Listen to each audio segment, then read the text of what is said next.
Bismillahirrahmanirrahim. Assalamualaikum warahmatullahi wabarakatuh. Waalaikumsalam warahmatullahi wabarakatuh. Sahabat beriman dimanapun berada, kita berjumpa lagi di Ustadz Danu Official Channel. Semoga kita selalu dalam lindungan Allah Subhanahu wa Ta'ala. Amin ya rabbal alamin. Di video kali ini kita akan ngaji lagi bersama guru kita semua, Pak Ustadz Danu. Assalamualaikum Pak Ustadz. Waalaikumsalam warahmatullahi wabarakatuh. Amin ya rabbal alamin. Saya juga sudah ditemani oleh Bang Jainuddin. Kali ini Bang Jainuddin. Assalamualaikum Bang. Waalaikumsalam warahmatullahi. Aman ya? Aman insyaallah. Oke Pak Ustadz, begini Pak Ustadz. Nih kemarin kan ketemu teman ya, teman cerita tuh. Dia matanya kabur Pak Ustadz, penglihatannya kabur. Kabur maksudnya apa? Hilang, lari gitu? Jadi dia enggak melihat secara jelas apa yang di hadapannya itu Pak Ji. Oh itu persis nih teman saya nih. Matanya katarak, dua-duanya. Terus Operasi dong. operasi. Operasi itu kan ada proses tuh, ditutup dulu, gitu kan. Nanti Belajar ngelihat lah ya, nggak bisa kena sinar. nanti dibuka kan. Nah, setelah dibuka, mata yang kanan itu gagal, nggak bisa lihat dan udah nggak bisa dioperasi lagi, buta. Astagfirullah. Tapi butanya bukan merem, melek, buka gitu. Tapi nggak bisa lihat. Jadi kalau pakai kacamata ya nggak kelihatan buta lah gitu. Nah itu tolong tanya ke Ustadz tuh. Ada dua kasus nih Pak Ustadz, mata kabur, temennya Bang J ini katarak operasi, salah satu buta. Kenapa bisa begitu Pak Ustadz ya? Ya, Bismillahirrahmanirrahim. Assalamualaikum warahmatullahi wabarakatuh. Waalaikumsalam warahmatullahi wabarakatuh. Amin ya rabbal alamin. Ya alhamdulillah. Ini banyak sekali memang ya teman-teman kita, saudara-saudara kita itu yang seperti itu. Ya khususnya di usia di atas 45 lah rata-rata ya, rata-rata. Selama ini yang saya pahami, saya diizinkan untuk meneliti dan diizinkan untuk membantu itu, mata itu berhubungan dengan pandangan kita. Pandangan itu bukan melihat ya di sini ya. Pandangan itu adalah ide, kecerdasan untuk diungkapkan. Analoginya begitu ya Pak Ustadz ya. Ya seperti menilai ya istilahnya pandangan-pandangan kita lah. Kalau istilahnya kalau kamu itu di kantor itu kamu memberikan apa namanya masukan. Itu maksudnya ya itu pandangan itu hubungan dengan mata itu iya. Kamu memberikan masukan di rapat, memberikan ini, nah itu pandangan itu pandangan. Nah orang yang pandangannya itu diizinkan oleh Allah Ta'ala tertutup, berarti orang ini sebenarnya menutup pandangan orang lain. Sebenarnya hanya itu aja. Menutup pandangan orang lain. Maksudnya gimana? Maksudnya adalah orang itu kalau diberi pandangan, diberi masukan, diberi nasihat, dia selalu menolak. Yang pertama kali bisa nggak terlalu digubris. Itu yang lebih ringan. Kalau penyakitnya itu hanya kabur. Jadi nggak terlalu digubris. Mamanya kamu tuh diomeli sama istrimu, ya kamu nggak marah, tapi ya nggak, kamu dengerin aja, tapi nggak marah. Gitu. Ya ada jengkel ada lah, tapi nggak marah. Dengerin juga kan Ustadz? Didengerin juga kan? Dengerin, tapi karena takut kan jadi nggak berani marah juga gitu. Pengaruh ke mata. Kalau takut ya. Itu bisa pengaruh ya Pak. Nah kalau mamanya beda pandangan itu mamanya kan diskusi antara kamu dengan saya, kamu dengan Haji C, atau kamu dengan istrimu, atau kamu dengan papa mamamu mamanya. Nah itu kalau kamu itu sering ngeyel, nah itu kan tidak menerima pandangan orang lain. Tinggal pandangan itu siapa yang sering kamu eyelin. Menutup tuh artinya menutup pandangan orang. Itu menutup pandangan orang lain itu ke kamu, jadi kamu nggak mau nerima sebenarnya intinya. Nah itu kalau dieyeli terus-menerus, jadi tipemu tipe yang ngeyel, mamanya tuh umpama ya kamu katarak insya Allah. Ngeyel ya bentukannya, dikasih masukan ini ngeyel aja, nah itu katarak gitu insya Allah. Apakah itu beda-beda Pak Ustadz probabilitasnya, misalnya orang tua, istri, anak diajarin itu beda-beda pengaruhnya? Insya Allah beda gitu ya. Jadi yang paling terberat itu adalah ngeyel dengan orang tua. Nah, Kalau ngeyel dengan orang tua berarti 45 ke bawah nih Ustaz? Bisa aja itu kan dulu dia agak nurut umpamanya, tapi waktu gede dia punya uang kan orang tua ngomong apa kan dia yeli biasanya. Kecuali kalau memang sejak muda dia punya sifat dari salah satu orang tuanya yaitu ngeyel lah, ini ngeyelnya sejak muda. Nah itu bisa aja 45 ke bawah. Jadi dia sudah rabun, nggak begitu kelihatan dan sebagainya seperti itu. Nah tinggal intensitas ngeyel itu kan seberapa ya. Ngeyel kemudian ada marahnya ndak kan gitu. Jadi kalau ngeyel dia itu hanya keminter, ngeyel hanya keminter, dia tidak ada marah, gula nanti dapatnya. Kolesterol. Tidak selalu gula. kena ke Ya nanti lama-lama ya ke mata, kalau udah kena gula kan nanti ke mata. Makanya komplikasi ya. Makanya komplikasi kalau udah kena gula kan gitu. Udah semuanya. Jadi semua. Tapi ada orang yang rabun atau kabur atau katarak tanpa kena gula, ya memang ada. Memang ada. Karena memang dia kalau diberi masukan pandangan itu nggak nerima aja. Jengkel atau marah itu, jengkel itu level deket atau kabur lah, level paling rendah.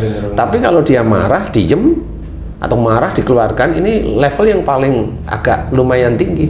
Kalau sampai membutakan levelnya Membutakan itu levelnya itu ya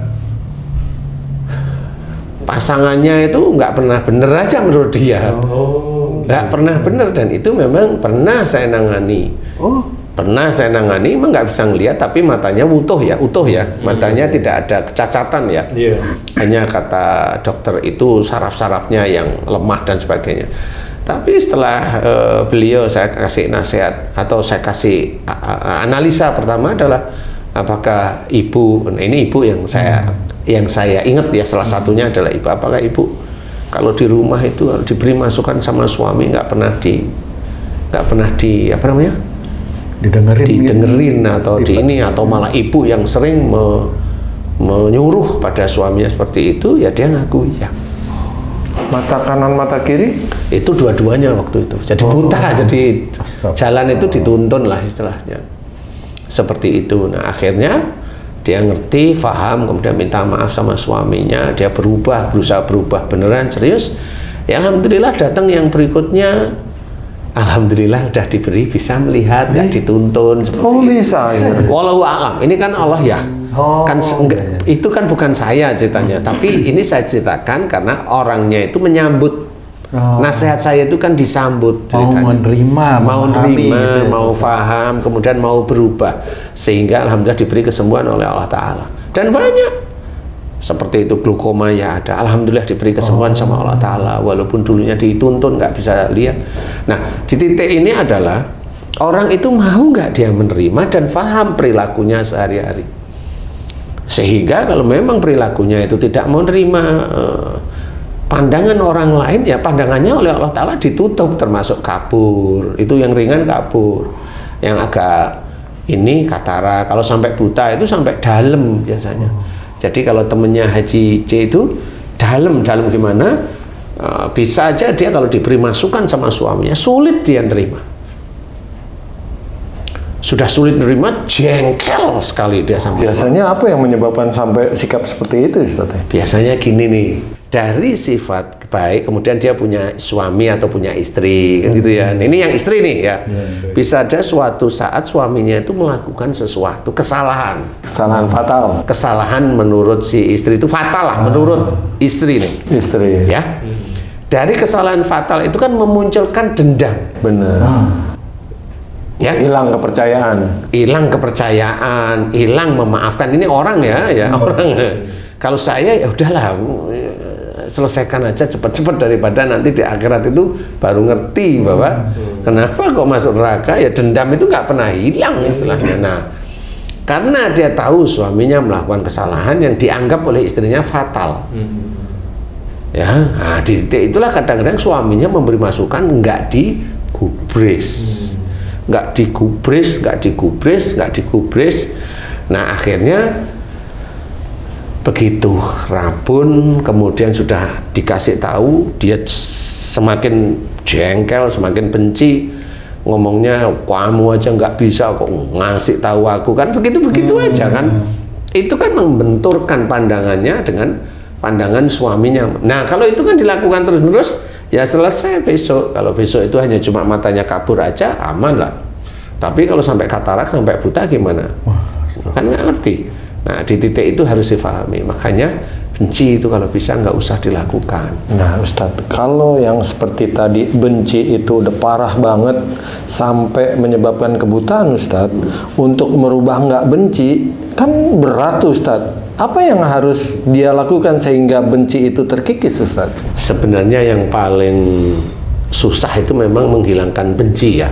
Karena apa? Taunya menurut dia sholat itu sudah paling terbaik. Sholat itu baik, tetapi kita juga harus mengerjakan yang lain, ya, ibadah-ibadah yang sunnah yang lain yang ada apa namanya budi pekerti itu bukan akhlak yang baik. Ya, akhlak yang baik itu harus kita kerjakan sama. Akhlak yang baik itu gimana? Jangan suuzon, jangan merasa pandai, jangan merasa pintar, jangan menggurui, jangan hanya memberi nasihat tok, kan gitu. Ini kan akhlak-akhlak yang memang harus kita kerjakan. Kemudian jangan memotong pembicaraan orang, kan gitu. Banyak jangan, nah itu akhlak yang memang harus kita kerjakan. Nah, kalau yang namanya sudah benci, nanti kan dia habis suami saya itu dulu pernah selingkuh, tapi ini katanya dia sudah enggak, tapi WA-nya masih lah, karena enggak ngerti saya. Jadi akhirnya suami istri besok ketemunya ya dua-duanya di neraka karena saling benci sudah. Suaminya benci karena minta maaf, nggak dimaafin kan gitu. Nah, di titik inilah harus belajar. Ya sudahlah. Maksudnya sudah hentikan. Sekarang diganti dengan memahami syariat Islam kan gitu. Kalau kamu masih suami istri ya cobalah maafkan. Ya walaupun tidak nyaman, belajarlah. Kalau kamu hanya mencari dunianya ya boleh, silakan kamu benci, mau kamu maki-maki kan ya terserah. Ini yang Ustadz maksud belajar apa nih, Ustadz? Belajar baik lah, belajar tidak baik, tidak marah, kemudian belajar menerima walaupun sulit. Iya saya tahu kan gitu ya, karena sifat benci itu juga menghalangi untuk menjalankan kewajiban, Ustadz. Ya benar sih, saya juga pernah nangani kalau si ibu-ibu itu juga bilang kalau saya nggak mau ngelayani suami, nggak boleh gitu, nggak boleh loh, masalahnya suami saya gini loh, kan dunia lagi yang dia omongin. Jangan, nggak boleh, itu dosa. Kalau ibu masih istri, ibu harus melayani. Seperti itu. Coba pemaaf, belajar, memang sulit, tapi yang sulit inilah jalan menuju surga. Berarti ibu itu perlu tuntunan, Ustadz. Kemana dia harus mencari tuntunan, Ustadz? Lah ini, saya kan nggak kenal di sini. Istilahnya panggil guru ngaji atau ngaji keluar atau gimana? Ya, kalau memang si ibu ini memang, tapi guru ngajinya kalau memang nggak paham kan nggak bisa, hanya cuma sabar, terima. Tapi gimana suami saya kok begini terus? Diem, kan nggak ngerti. Tapi kalau memang insya Allah paham ya dinasihatin, terimalah karena itu. Nggak ketemu ustazah, serahin lakinya gitu.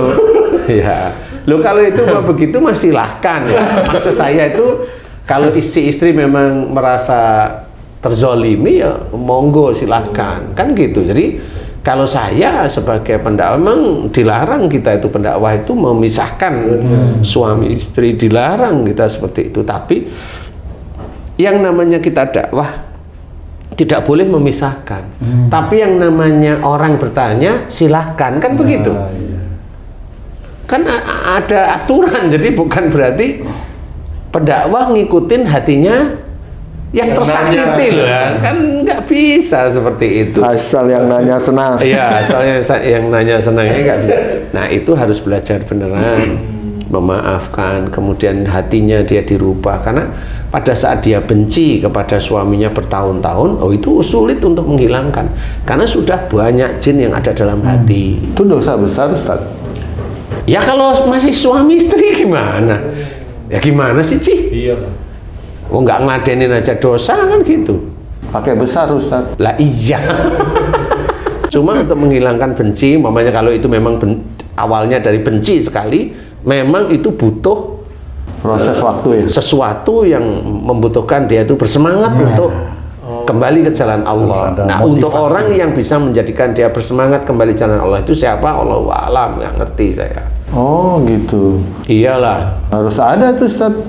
Ya, jangan bilang harus ada, ya belajar, belajar mencari, belajar mendengarkan kajian yang mana kira-kira yang pas kan gitu, Ci. Kan bukan harus ada, karena harus ada itu nanti kayak Tuhan aja nanti. harus gitu. Pasti kan. Jangan belajar semuanya nyari. Tetap kembali ke orang yang mau belajar ya. Ya, insya Allah seperti itu. Kalau misalnya ada seorang itu lagi bercerita gitu, Ustaz, kemudian salah satunya tiba-tiba tertidur, ngantuk tidur. Apa itu juga ada hubungan dengan pandangan tadi itu, Pak Ustaz? Bisa aja itu berhubungan kalau ada seorang bercerita yang penting-penting, yang baik, yang manfaat ya. Kemudian dia tiba-tiba terus ngantuk tertidur. Nah, ini orang ini biasanya orang itu tipikalnya adalah memberikan sesuatu kepada orang lain, tapi dia tidak mau diberi sesuatu. Istilah memberikan, ngomongin orang lain, tapi kalau dia diomongin nggak mau. Yang si ngantuk ini yang tidur itu. Ya. Biasanya gitu, atau dia sering ngeremehkan orang lain. Jadi di otaknya sudah ngeremehkan orang lain, merendahkan, walaupun merendahkan nggak terlalu kuat ya, tapi dia sudah merendahkan kepandaian orang lain. Nah, tidur nanti. Kalau ada orang ngomong kajian ini atau atau mau di Jumatan itu sering ada. Malah nyari tembok belakang atau lagi ceramah gerak gitu itu ada pandangan, Pak Ustaz. sama Ji ya, sama intinya. Nanti kalau ketemu kalau udah tahu dan mau dinasihatin senyum kok. Iya ya, aku memang bener. Tapi semakin orang itu berubah untuk benar, tapi semakin ngantuk gitu. Lah itu karena nggak cuma jin, itu sudah ada dajjal agar niatnya yang kuat untuk berubah itu terganggu. Dan lakukan aja dengan senyuman, nggak ada masalah sebenarnya seperti itu. Jadi insya Allah seperti itu. Jadi belajar bagaimana caranya untuk mengatasi itu, harus paham dulu nih. Mata kabur itu dia sering mengabaikan pandangan. Kalau momennya kabur tok, dia nggak bisa ngelihat, matanya normal, nggak ada pembuluh darah yang pecah dan sebagainya, kornea normal, retina normal, semuanya normal. Cukup satu, kalau kamu diberi masukan oleh, ini kalau di atas 45 ya, kalau kamu diberi masukan oleh pasanganmu, kamu itu nggak mau dengerin, bisa pergi. Nggak mau dengerin aja, ya begini aja tapi nggak mau dengerin. Nah, itu tertutup itu nanti matanya. Sebelah kiri bisa, kalau kamu merasa lebih pandai daripada pasanganmu, kamu nggak mau dengerin, tapi ngerti omongan pasanganmu itu sebenarnya salah. Tapi kamu nggak mau jadi jengkel, kanan itu nanti. Itu nggak mau ngedengerin mata atau telinga yang kena tes? Nggak mau dengerin itu kan diberi pandangan. Pandangan itu kan berarti ada cara berpikir, Ci. Jadi bukan cuma nasihat tok mamanya. Nasihat juga sama. Kalau dia itu nasihat juga nggak mau ya matanya. Telinga itu kalau nggak beres dipergunakan ya budak kan begitu ya. Nggak beres. Jadi ini hanya pandangan. Nah, siapapun teman-teman yang matanya kabur, serius coba evaluasi. Evaluasi. Kalau diberi pandangan oleh siapa? Boleh, silahkan. Oleh suami, atau oleh istri, atau oleh orang tua, atau oleh mertua, atau oleh saudara, senantiasa diremehkan.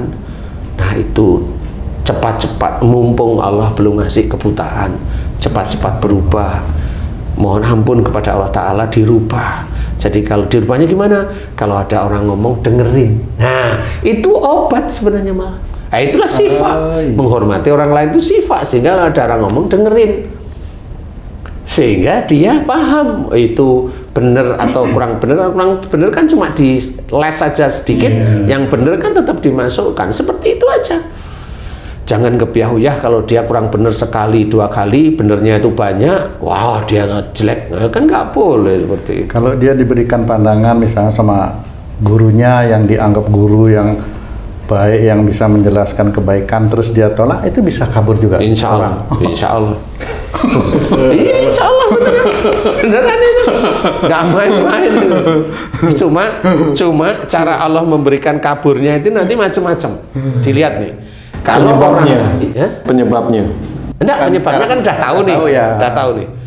Nanti mau diletakkan di mana nih kaburnya nih? Nah, kalau diletakkan saat ini deket ini, berarti orang ini mau dia berubah beneran.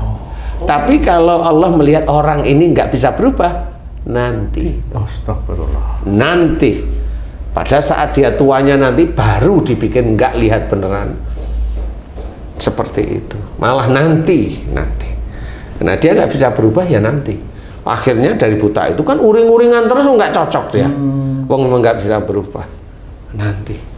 Biasanya begitu. Insya Allah harus koreksi, kemudian mau berubah, kemudian mohon ampun, minta maaf sama orang yang sering kita tolaki terus-menerus masukan, nasihat, pandangannya, minta maaf terus-menerus setiap harinya. Mohon ampun kepada Allah Ta'ala. Berdoa kalau diberi kesembuhan oleh Allah Ta'ala, mudah-mudahan bisa meningkatkan iman dan ketakwaan kita kepada Allah.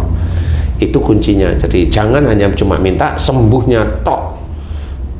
Mohon bisa meningkatkan iman kita dan ketakwaan kita kepada Allah. Nah, mudah-mudahan nanti kalau paham, mudah-mudahan Allah membuka lagi matanya yang dulunya kabur. Insya Allah mudah-mudahan bisa mulai melihat seperti itu. Insya Allah, wallahu a'lam. Alhamdulillah, terima kasih banyak Pak Ustadz penjelasannya. Sahabat beriman dimanapun berada, sudah sangat detail itu penjelasan dari guru kita. Mudah-mudahan Allah memudahkan kita untuk bisa mengaplikasikan apa yang disampaikan oleh guru kita pada tayangan kali ini. Sampai jumpa di video kami yang lain. Wassalamualaikum warahmatullahi wabarakatuh. Waalaikumsalam warahmatullahi wabarakatuh. Alhamdulillah.